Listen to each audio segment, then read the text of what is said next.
Hello everyone and welcome back to another video from Wake&Tech. In this video, I'm going to show you how to save your video on the Videoleap application. So let's get started right away. First of all, just open up the Videoleap application on your device and then log into your account if you haven't done so already, using your email address and your password. Once you are logged into the application, you can tap on the plus icon to work on a new project, or tap on the projects option to work on something that you have previously been working on. Now, after you open up your video project and you choose your video to work on, you can make all of your desired changes that you want using the various toolbars available at the bottom section. After you have done all of your editing and you wish to export your video, simply tap on the export button at the top right corner.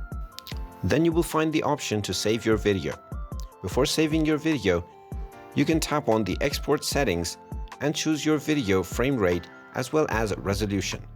After choosing your settings, simply tap on the save video option and this will save your video to your galleries. And there you have it. That is how easy it is to save your video on the Videoleap application. If you find this video helpful, make sure you hit that like button and subscribe to our channel if you haven't done so already. Also ring that notification bell to never miss another update from us. Thank you for watching and I will see you again in the next video.